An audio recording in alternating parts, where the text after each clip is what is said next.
So for our panelist and moderator today, I'd like to introduce you all to Kwane Wyatt. He is the Program Director of Analysis and Engagement at the Fund for Educational Excellence. Please give him a hand.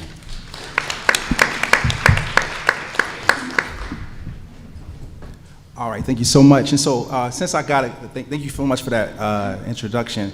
We're just gonna go straight down the line and have the panelists introduce themselves, and then we'll sort of get into some of the recommendations and themes that they found with the strategy workforce group. So I'll let you go first, Brian. Great, thanks, Kwan. I'm Brian O'Malley. I'm with the Central Maryland Transportation Alliance. We're a transportation advocacy organization based here in Baltimore. I'm Ruth Farfel. I'm the Manager of Analysis and Engagement, also at the Fund for Educational Excellence. Hi, everyone. Good afternoon. My name is Keisha Pollock-Porter. I am the Chair of the Department of Health Policy and Management at the Johns Hopkins Bloomberg School of Public Health. All right, thanks so much. Give our panelists a hand.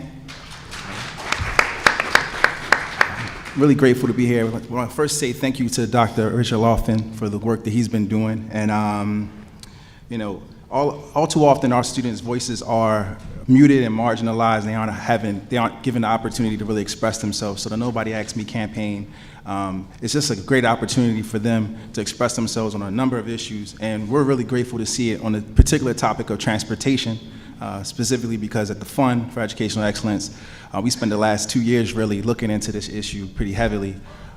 We talked to a number of students, and a lot of the same themes that they found in their research, we saw in ours as well. We spoke to over 274 students, and both on the issue of safety as well as lost learning time, we saw that students were just really getting the short end of the stick. There are over 29,000 students who rely on public transit here in Baltimore City. That makes up roughly 18% of MTA's ridership, and despite that, they aren't really given adequate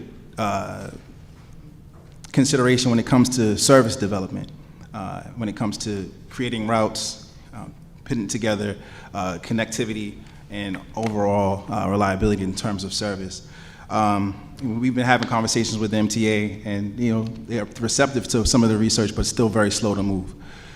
So I think a lot of times, you know, when you look at violence and you look at the things that students have to deal with in terms of in their homes and in their communities, some of those things are very jarring, but transportation often gets left behind. It's underestimated how big of an impact it is in terms of the predictors of student success and overall outcomes in terms of social mobility.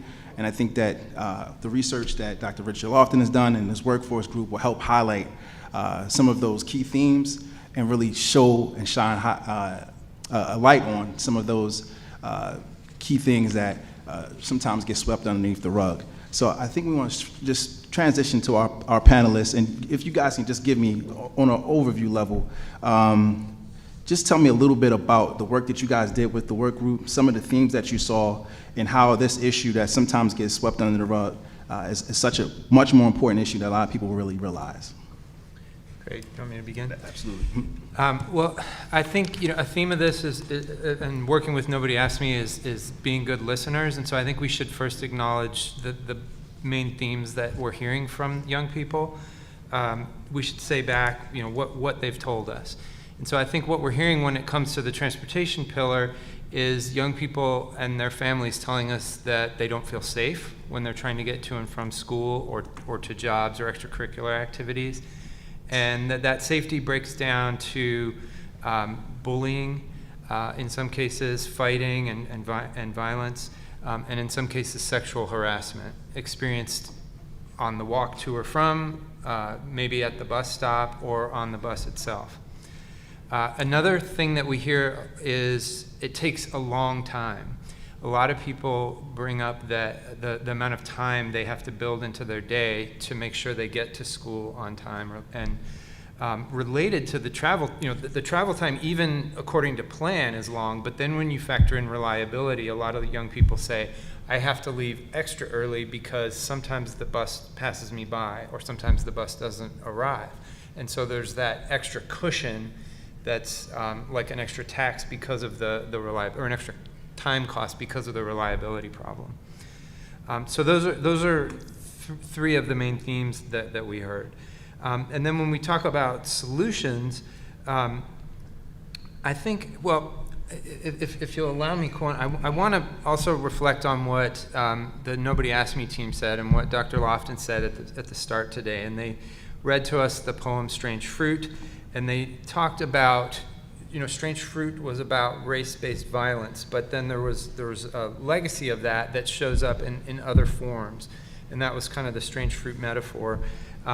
White flight, redlining, exclusionary zoning, differentiation in terms of who had access to GI Bill and the way realtors treated and stuff. So we end up with a geographic pattern where people live, and the document references the black butterfly work, but we can see, on the landscape, in the Baltimore region, where people live based on race.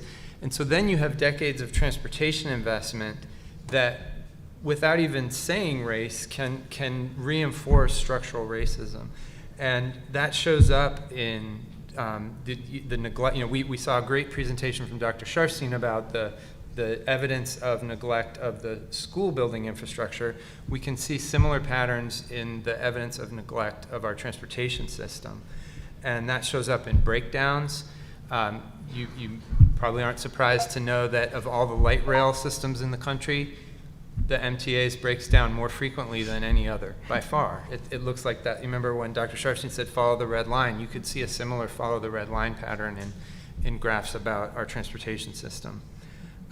It shows up in access to jobs in schools. The Pathways to Opportunity folks talked about how kids perceive access to opportunity.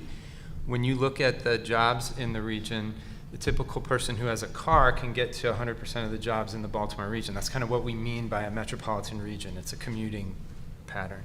But they can only get to 9% of the jobs within an hour on public transportation. So a car is effectively the price of admission to participate in the job market. And so kids get that. They see the people in their community who have jobs are gone all the time because they're enduring these incredibly long commutes to get to and from work, and many don't have jobs or don't have good opportunities. And so that's a pattern that builds on those earlier examples of explicit race-based policies like white flight and redlining that we see even today. And so you look at the current 4-year spending program for the Baltimore Regional Transportation Board breaks down how much they're spending on new road and highway capacity versus how much they're spending on new transit capacity. And we know that kids are relying on the transit to get to and from school. And so ask yourself, do you think those two spending levels are even? Of course not. What would be a reasonable balance? Well, what if I told you that the ratio is 500 to 1, over 500 to 1 on new road and highway capacity compared to new transit capacity? That's obscene, right? That's accelerating the disparities that we're talking about. And so we're trying to help kids get to school reliably, and we have a system that's breaking down more than any in the country, and then we're continuing to invest in that disparate way. So that's a root factor that I think they were, the opening comments from Dr. Lofton and the team were challenging us to think in those terms, and so I want to make sure we frame that for this discussion. Absolutely. Thank you, Brian. I think you touched on all the themes and really deep dive into that. I just wanted to add that there were certain things that were brought up in parallel to the themes, one of which is racism. We wouldn't be having this conversation if we were talking about white children. And we kept saying that over and over and over again because people like to keep that silent. So just making sure and saying it, that Black kids are treated just differently in every aspect of their education. And just elevating youth voice, something the fund does really well, and our main sort of aim is to make sure that youth are at the center of solutions. And I think I just want to applaud the Nobody Asked Me campaign as well for bringing us in and also lifting their voices up, because they should be centered and they should be part of the conversations. And again, seeing them left out of decisions, not being a part of audits and surveys and decision making throughout transit is a huge problem. And really just as a group, we talked about reimagining safety, reimagining a system that works for our students. I was privileged to be brought into this group to help think about and to bring a public health lens to this topic. And I've been working in transportation for a long time, and it's just so important to recognize how important transit is for health and well-being and safety. So if we think about just the points that were made earlier by people up here earlier in the day about being able to travel to and from school, we know that long commute times, long times on buses, how can you show up to school ready to learn when it's taking you 45, 60 minutes to get to school? And in order to do that, you've woken up even earlier, so you're not getting enough sleep. So that certainly comes up. And we also think about the importance of having safe routes to travel to and from those transit stops. We mentioned the issue of harassment earlier, as well as the opportunity for people who do live close enough to a school to walk and bike safely. There's been a lot of movement across the country around safe routes to schools. I've done work in that area, and that's not a reality for many people, particularly when you're in a highly segregated city and due to the lasting impacts of structural racism, where we know that transportation inequity is a major problem. Finally, I'll say we talked a little bit earlier, the panel before this, about before and after school. Again, if you have challenges in terms of finding reliable transportation to get to and from school, those opportunities, even when they're there, are harder to access because you're not able to think about or plan to how can you actually get home at a time that doesn't, where you don't have to account for an hour to get home or something else. So again, these are important issues when we think about kids and learning and their ability to show up and learn at school. And again, I think it's just such an important issue when we talk about the health and well-being of our children. Thank you all. And so just to sort of follow up on the point that you made, Dr. Pollock-Porter, when we think about transportation in school, we think about our students getting to school and being able to be there on time. But in addition to that, I would love for you guys just to expound a little bit more about the opportunities that students miss out on in terms of extracurricular activities, in terms of them also relying on public transit to get to jobs, just those sorts of things that they miss out on outside of just the inside of the actual classroom experience that they miss. Yeah, I'm sure that you could talk about the research that they've done, but yeah, just to your question, absolutely, there's barriers, right? Think about if you don't have transportation, right? How are you getting around? Particularly if you come from a family where you don't have access to a vehicle, your ride share is not affordable. So how are you getting around if you're relying on public transit and access to jobs, access to other services, healthcare, lots of things we know are impacted when we think about these transportation barriers. Yeah, and just to add, our transit passes for students are time limited. So after a certain time, say 8 p.m., you can't use it, so you have to figure out yourself how to get home.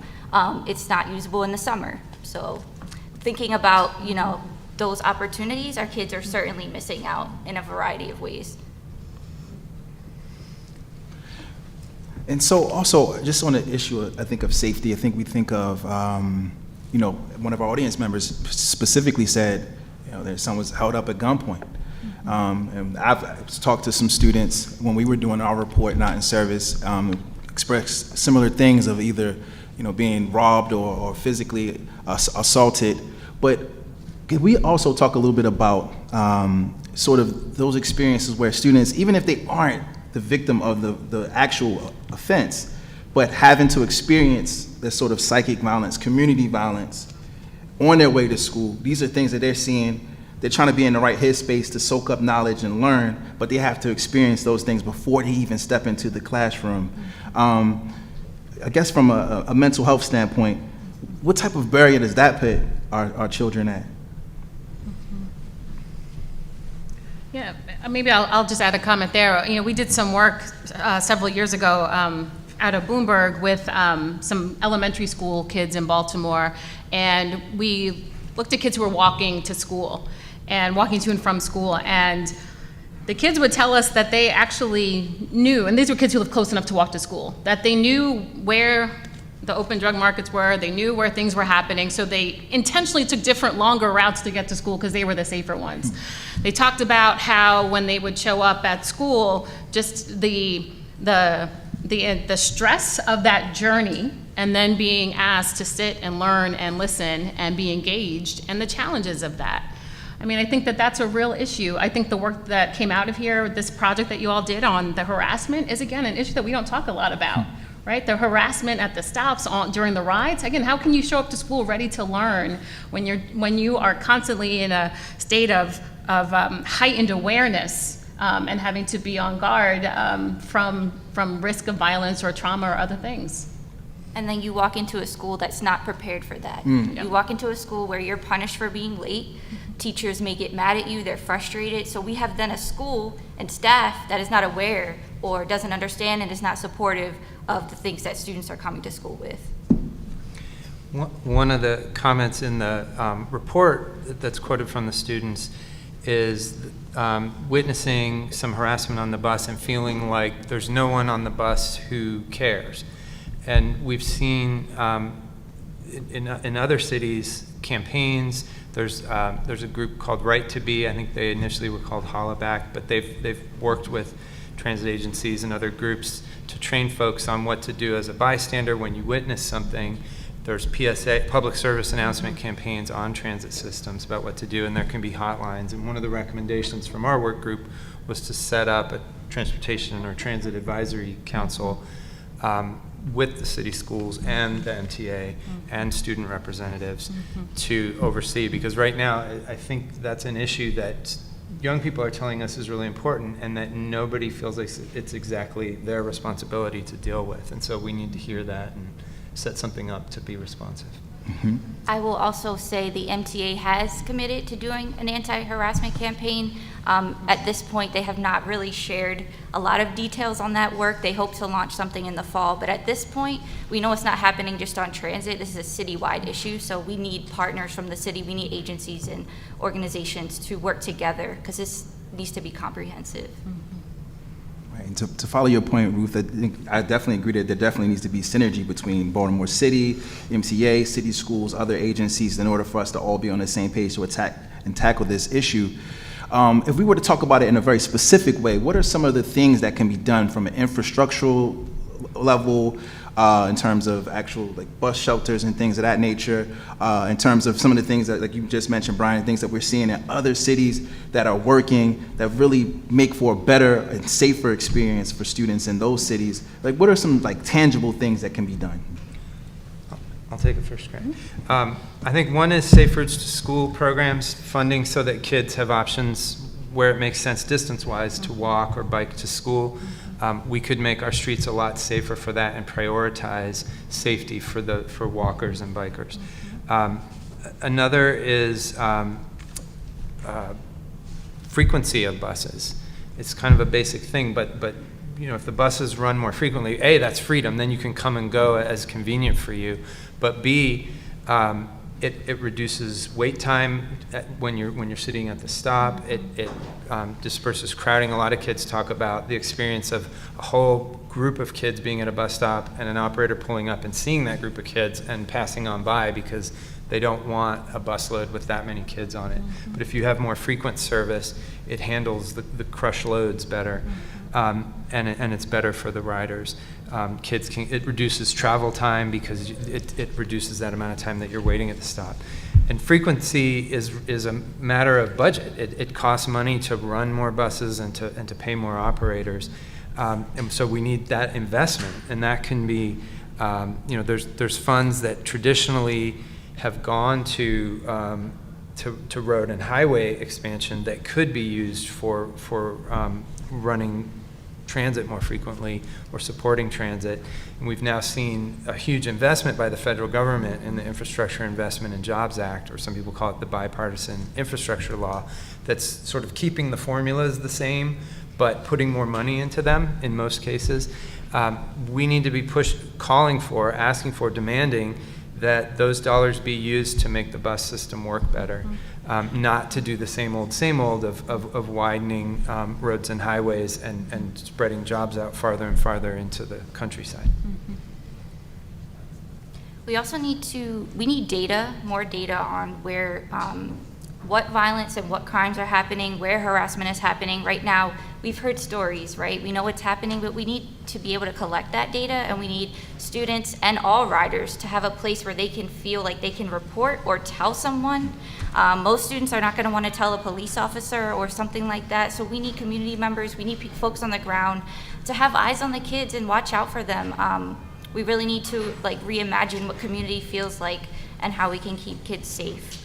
So really also just making sure operators are trained, bystanders are aware. I think there's some low-hanging fruit in terms of awareness and reporting that can definitely happen. Yeah, I want to amplify 2 points that my colleagues make. First, Ruth just talked about the importance of data. There are other countries, these issues we're talking about are not unique to Baltimore. Like other cities have these challenges, other countries as well. And around the data issue, there are places that have figured out how to make it easier to report harassment through, for example, a smartphone app where you can actually report immediately when it's happening, because we need to know where on the routes these instances are occurring, or a dedicated phone line. And we've seen that work. We've seen then transit agencies be able to deploy their resources to address these challenges during the routes where they're occurring. So that's one thing I want to share. The second thing is the importance of the bipartisan infrastructure law that you mentioned, Brian, in terms of using those dollars as they're coming in to really support safe routes to school, opportunities for people to walk and bike safely. I mean, we really just need a paradigm shift in transportation. And in terms of where are we putting dollars, and instead of continuing to widen roads, which is, we have had over 40,000 people killed on the roads last year, we're going to continue to see these increases. We can redesign our roads in a different way. And while that takes time, I think we can lean into these strategies related to anti-harassment campaigns and other strategies. The final thing I want to say is, Ruth mentioned earlier the restrictions on the pass. Washington, D.C., and recently in the last couple of years expanded that. So kids can use their passes on the weekends, different times of the days. They're not as restricted. Why cannot? That is a very practical solution, right? So instead of having a limited time where you can ride the buses when you're a youth, why not expand that? All right, so one more question before we open up our Q&A to the audience. Just for the everyday citizen, for people sitting in this audience, what are things that the everyday person can do? What are policies that they can be aware of that if they want to make an impact in this city and help to change this issue, what can I do? What can we do to help make that push? Please vote. Our legislators need to be held accountable. They have not been doing the job they need to do. So that's my thing. Please vote, and if they haven't been doing their job, we need to have someone new in office. Yep. I was going to say vote too. We just got to know each other through this process. Yeah, absolutely. Vote and be engaged. I think these are important issues. Again, I've been in the transportation space for a while, and again, calling on our leaders to listen to youth, to also be held accountable in terms of ensuring that our transportation systems are set up so everybody can thrive. You have a governor's race happening right now. The Maryland governor has a lot of control over transportation spending. So pay attention to the transportation issue and what the candidates are saying. So when you do go vote, look for a candidate who's going to spend transportation dollars the way you think is most important. All right, great. Thank you guys so much. So I guess we'll open up to the audience now. If there's anyone who has questions of our panelists, we would love to be able to field some of those questions. Yes, ma'am. Is anyone aware of has a study been done that shows the cost effectiveness of the school system going ahead and creating its own fleet versus contracting with the MTA? Because one thing that's been affected today is this messaging about how adults are allowing kids to not feel safe, secure. It doesn't matter what subject today, it's just been really loud and clear. And so this one seems like it's not an easy economic, I haven't seen anything, so I can't say that, but providing a fleet sure does cut off a lot of the issues that kids are experiencing in transportation because it's public, and it's a public system. So any connection there, financial analysis, I guess what I'm asking. Because I'm assuming that's why the school system, I'm from the West Coast, I never heard of the schools and kids catching buses to get to school, so. Well, just briefly, I think one of the things that makes it difficult for Baltimore City is a choice district. So no matter where I'm in the city, I have an opportunity to go to any other school. So just sort of changing that infrastructure. When you have a district where, like if I'm in this neighborhood, I'm in Cherry Hill, I may be going all the way to the north side of the city, and then there's folks going here and there. Having designated buses, yellow fleet is a bit of a challenge in that way, but I don't know if there's been a cost analysis study, and I think it really should be something that's taken looked at. It comes up so much, and every time we have this conversation. I'm not sure if you guys want to. No, I'm not aware of a cost analysis study. The question comes up a lot, and what Kawan said, that to have a choice schools model where any neighborhood has to be connected with any school, you're talking about basically creating a yellow MTA, right? Like another citywide bus system that connects every point to every other point, which is complex. So that usually is where the conversation begins and ends, you know, is that seems daunting to folks. I guess another thing I would say, I'm from the West Coast too, as you know, Billy, but there are other cities that do have students riding public transportation. It can work. It does give, there are some advantages to it. It gives kids access on evenings and weekends to activities and things. And I you know, as I was listening this morning, hearkening again back to some of the things that Larry and Richard said, you know, our system's underfunded, and we shouldn't accept that. Like, we should demand an excellent public transit service and a safe one.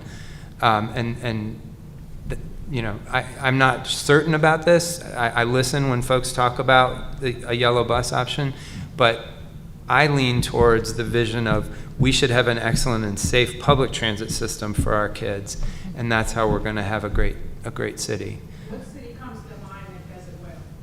Well, Keisha mentioned DC, so they give the Kids Ride Free card, and kids are using public transportation 24/7 with that Kids Ride Free card and using it to get to and from school. Do you see the frequency issue being addressed, or the things you mentioned before about what would alleviate the pain points? Like, that's what I've always heard kids say, bus is passing us by. So you think DC comprehensively, beyond financially and this freedom and the flex of the past, the actual infrastructure also works? Yeah, you know, they've had some issues, but their system runs more robustly than Baltimore's system. More vehicles coming more frequently overall. And I just wanted to say, Baltimore is very bus heavy, which means there's more traffic. It's harder to get around. DC, you know, has the light rail. So if we could get more of a diverse way of the like structurally, I think that would also impact. So I'm the parent of 3 who went through Baltimore City Public Schools, and transportation was a huge issue. Once for my kid who took 2 buses and a light rail to get home, and it took 2.5 hours to get home every day, which he did as a middle schooler. But it's hard, and it's a lot of time that they're not doing other things. But the one that really bothered me was the high schools, and I just bring this up because we talked about structural issues earlier in the day, like that don't work. And if you have a choice system where the transportation system doesn't work, and you get to this great school, so when my daughters went to school for the arts, they have all these opportunities, kids from all over the city, but then the bus pass is not good for them to go to concerts or stay late for dance. And then they're scared to go home because it's dark. So I just wondered if one of the arguments could be, you know, that you have this structure of choice, which has some benefits, but it's really hindered by your the transportation issues. Yeah. Yes. Yes, I totally agree with that. I really think Brian's point is so important. This issue we're talking about right now absolutely is about our students, and it's about just a city having a robust and comprehensive transit system, a transportation infrastructure, right? Where people have access to reliable transportation, where they can get around, where it doesn't take 2.5 hours and you have to take 2 buses and a light rail in order to get home. And other cities that have a choice model, they've used innovative approaches, like using things like LA contracts with a ride share that takes kids who have longer routes because of choice to get them to school to save time, right? So Detroit's tried other things as well. it's not perfect, but certainly they are looking at where they've collected the data to see how long people are traveling and have adjusted and implemented strategies to try to reduce that exact issue you're talking about. But I think it also gets back to what Ruth said earlier about why are kids' passes not working after a certain amount of time, or not on weekends when they might have sports or other activities that they can't participate in if they can't get there. You've also got Baltimore City is rethinking the Charm City circulator system. So the city has its own bus, it has the MTA, but it also has this Charm City circulator network. And families should be talking to the city about how they want to see those resources used. There's a pot of money called CMAQ, or Congestion Mitigation and Air Quality, that's been around for years. It's federal funding that comes and then gets allocated for things. It can be used to support bus operations. I don't think it's used that way here, but it could be to run, targeted buses to make certain connections to reduce those really long travel times that some kids are experiencing. Any other questions from the audience?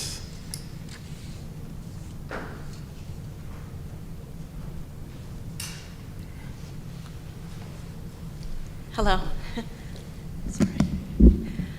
So I'm with Vision for Baltimore. We provide vision services to students pre-K through 8th.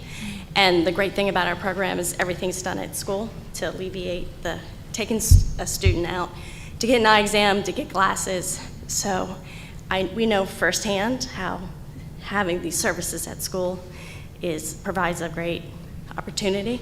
But one of the things I've noticed, or we've noticed, is when you have half days at schools, how parents do not send their kids to school because of the transportation issue. And I wondered if you looked into that and like any solutions or how that affects it. I will say that's not like particularly something we looked into, but I do remember a couple of students remarking on like if it snowed and they had to go home early, or if it was a half day, like it was so stressful for them and it would take them a long time to go home. And I do remember that coming up, and it is certainly something that adds to the challenge. Our bus system has an extra layer on it called school trippers, where there's some supplemental service that the MTA runs to make connections for schools, and it works at regular school hours. But then when something out of the ordinary happens, like a half day or a snow day, early release for snow, it can disrupt that. And also the buses are timed to run more frequently at peak commuting times, and so you're trying to travel midday and you see lower frequency. A robust transit system would run more frequently throughout the day and during non-traditional commuting times, but that again just requires more investment. We can also invest on the capital side in streets that help buses run more efficiently, because right now they're inefficient because they're stuck in traffic with all the cars. But dedicated bus lanes and enforcement and certain curb designs and things can help move buses more frequently. And a lot of cities are investing in that, and we can do more of that here. I also think this is an opportunity for partnership. City, schools, and MTA should be talking. Like, I know we can't always know when these are going to happen, but we can think through it before it does. And students can be made aware of what is the plan when this happens, so that students don't miss school. Like, this is a key opportunity for them to be talking, and often we don't see that. All right. So we have time for one more question, if there's one more question from the audience. Okay. So my question was around just one, in a perfect scenario, what do you think the solution would be? And how does this also affect families? Because it seems like if our transportation system was better, people would be able to work at least a part-time job while their kids were at school versus taking 4 hours to get to a job and those types of things. So in a perfect scenario, what would we be asking for to solve this issue as a whole for our communities? All right, my perfect scenario is that we put a moratorium on widening roads and highways. We've been doing it for decades, and we have a climate crisis and a race equity crisis. We have students telling us about these problems. I don't think paving our way out of traffic has ever worked, and it won't. So we should invest in fix it first. So we should maintain our roads and bridges and highways with no widening allowed. A lot of times when contractors go in to replace a bridge, they widen it while they're at it. And that jacks up the cost. And you can see that in federal studies that adds an extra cost to it. So we could spread our dollars a lot farther if we said, we're going to spend 4 years and not do any widening. We're just going to fix what needs repairing, and we're going to invest in safe routes to school and transit. So that would be my ideal. And then we would run the transit more frequently throughout the day so that people have the freedom to come and go, and at least you take out some of that wait time or the cost. You know, if one bus passes you by, it's not that big of a deal if the next bus is coming 7 minutes later. But if the next bus is coming 20 minutes later, suddenly you're late to school or worse than that. I mean, there's no perfect solution, but imagine if we had the Red Line project completed. I think our system would have been a lot better, having more options, you know, more than just buses, having agencies work together. Like right now, it's just very siloed, and there's little partnership and communication, and more funding. We need to prioritize public transportation, especially in Baltimore. And I would say direct resources to creating a comprehensive transit system. It will benefit everybody, families, children, the health and well-being of communities, of our environment. I mean, just people need to not only know that buses are coming more frequently, but also running on a reliable schedule. Until and again, we want to get the buses right as we lean into these other strategies, right? So what are we doing to really expand rail? Really thinking creatively about other strategies to have a more robust system, and one that does not strictly rely on buses. But if we have a strong transit system, traffic goes down for everybody. I mean, there's just so many benefits. We see it all over the world, and I think there's a lot of potential here. But I would direct resources there and focus there. Awesome. Thank you guys for the work that you guys did in the strategy group and the research and the work that you do on the field of transportation in general. Give our panelists a hand, guys.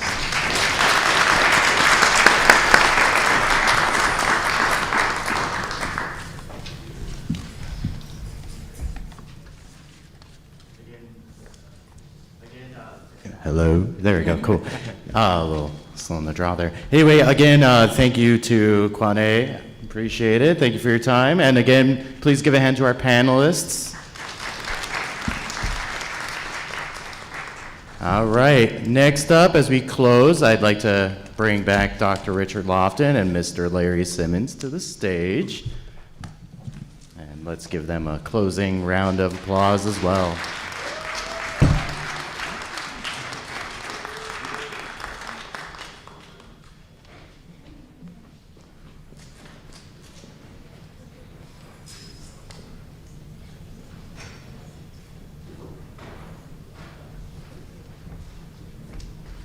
Wow, what an amazing day we've had. I mean, I've learned so much, and we're very appreciative of all of the work that have been done in order for this to be a success. We first want to thank our dean. I think he went away, but we thank him for helping and supporting this amazing work. We also want to thank the Spencer Foundation for their support, as well as a Catalyst Award that we received, as well as Baltimore Community Foundation. And also we want to thank Josh Sharpstein and his team. Shannon, we want to thank you. Akola, we want to thank you. People in the public health, came in and just did an amazing job. So we thank you for supporting us.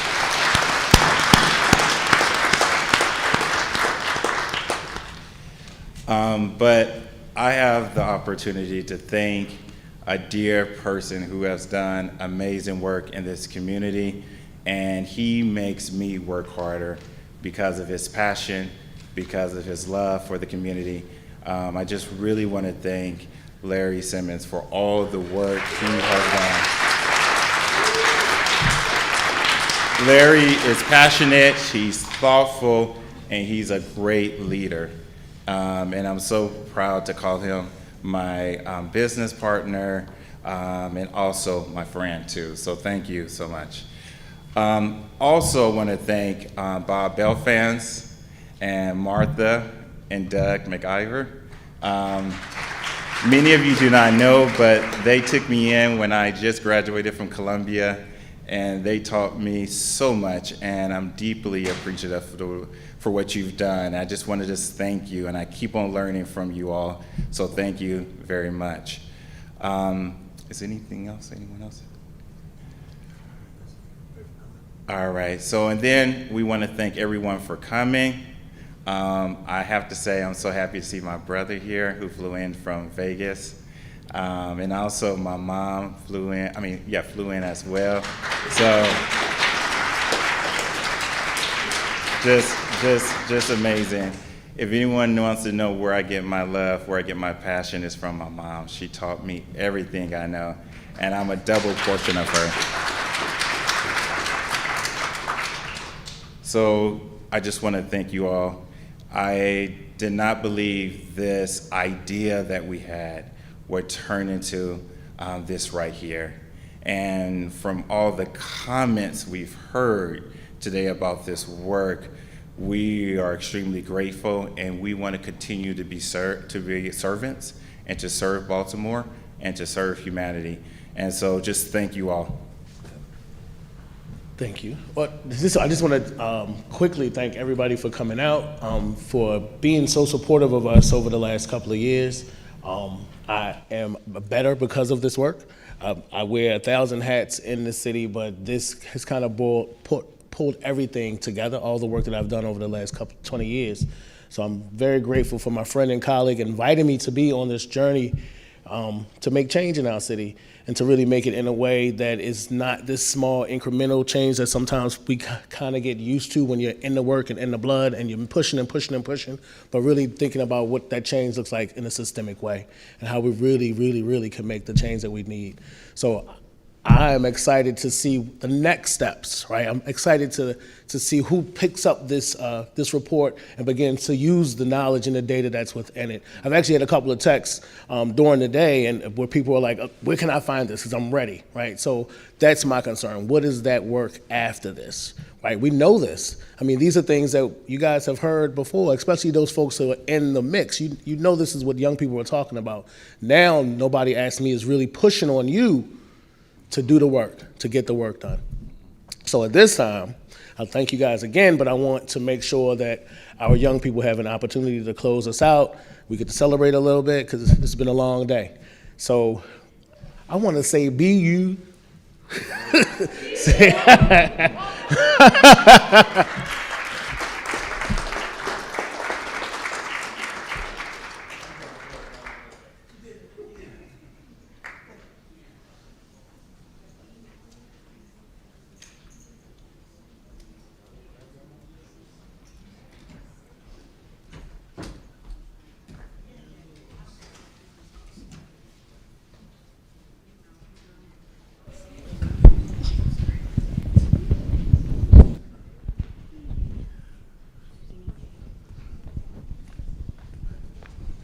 All right, how we all feeling? Again, we are Baltimore Urban Inspirational Choir. I'm the director, Aaron Fowler. We're gonna close you guys out. I think after listening to all the wonderful solutions and ideas and things that were discussed today, we can all lean on somebody. Is that all right? Yeah. So we're gonna sing this song to bring us all together. Look at someone and say, lean on me. Lean on me. When you're not strong. When you're not strong. And I'll be your friend. And I'll be your friend. Look at somebody and say, I'll help you carry on. I'll help you carry on. All right.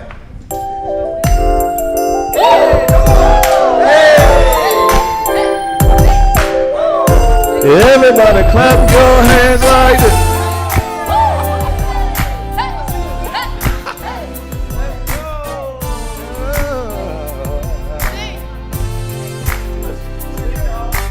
Sometimes in our lives, we all have pain, we all have sorrows, Oh, but if we are wise, we know that there's always tomorrow.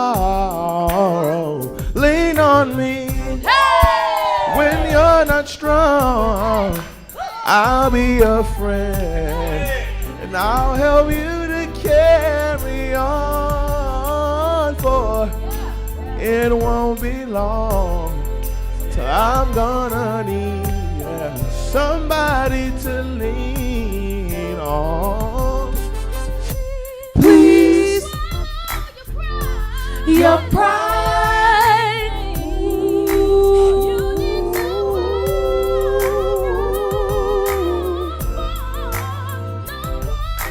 No one can fail.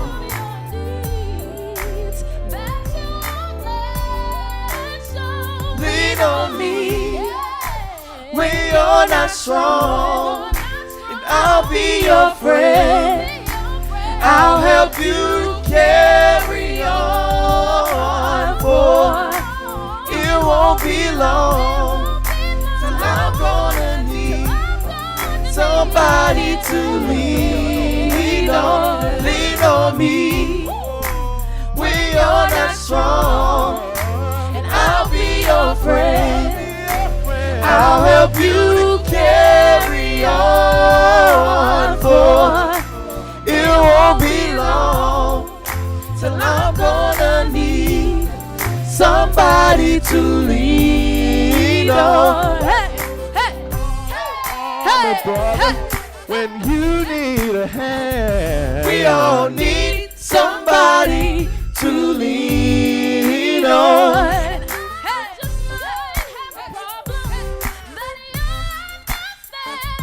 We all need somebody to lean on.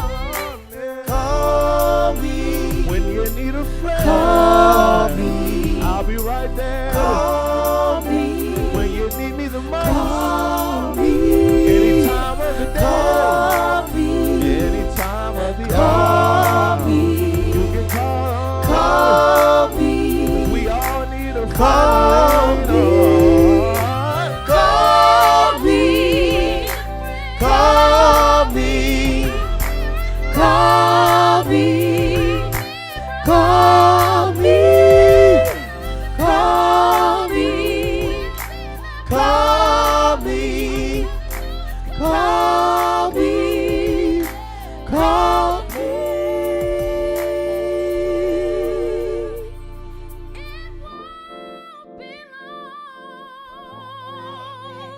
Till I'm gonna need somebody to lean on.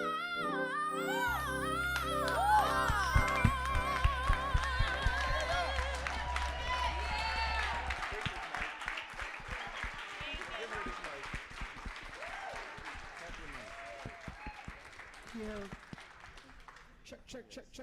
Mics are low. Check. We have one more. And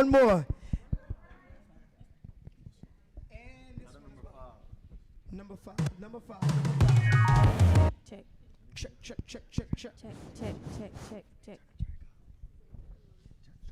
In this track, you can turn on. Yes, sir.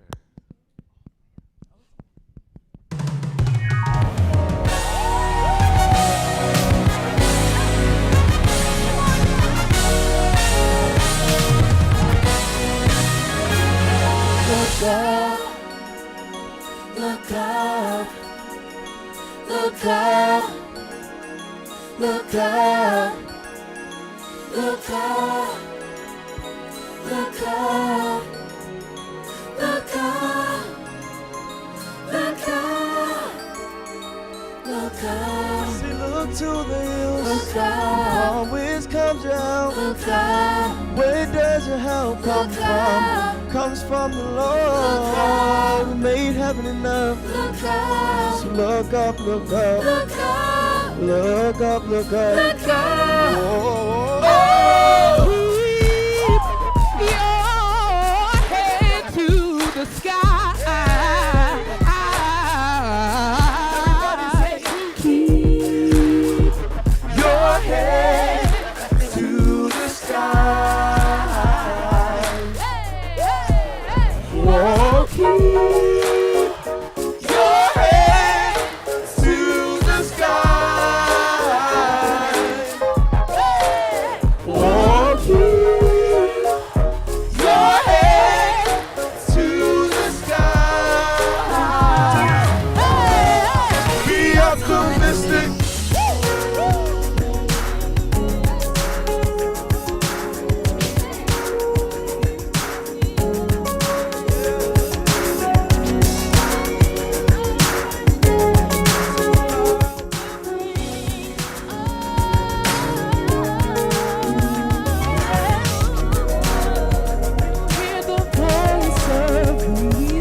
there. Although it seems you'll never win, you will always pass the test. As long as you keep your head to the sky, you can win. As long as you keep your head to the sky, you can win. As long as you keep your head to the sky, you can win. As long as you keep your head to the sky, you can win. Oh yes, you can win. As long as you keep your head to the sky, you can win. You can win. Oh yes, you can win. As long as you keep your head to the sky, you can win. As long as you keep your head to the sky, whoa, keep your head to the sky. Come on, y'all, hey. You can win. As long as you keep your head to the sky, you can win. As long as you keep your head to the sky,